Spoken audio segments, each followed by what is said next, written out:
On Friday, November 5th, Elizabethtown students were given the chance to take a trip back to their childhood with Legends of the Hidden Temple, an event sponsored by OSA.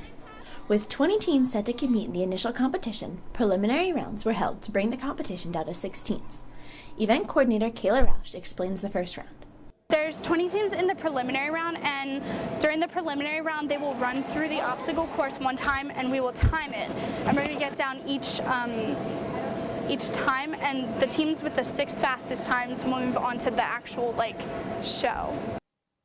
The obstacle course proved easier for some than others, but all teams had a good run through it. From climbing the makeshift rock walls to beating through the blow-up bunkers, the teams were in a race against the clock, but one thing was for sure. Everyone went through and came out with their own special style. Teams will start out, and spectators will also start out in the pool, and it's called the moat, but it's our moat challenge, and we have rubber duckies that we have in the water, and they have to go in the water and pull the rubber duckies out and spell words. Each team was given a word they needed to spell with the ducks. Each duck had one letter on the bottom. As the swimmers found their letters, they could throw them to their teammates on the side, who would begin arranging the word. The ducks were spread through the pool, and often swimmers found themselves looking to their dry teammates for help. In the race against the clock and the other teams, some students found the task at hand to be quite simple, while others found it to be more challenging and were left disappointed. The game was narrowed down to 4 teams who went head-to-head in a question-and-answer session to make it to the finals. All questions related to Elizabethtown and founder J.G. Francis.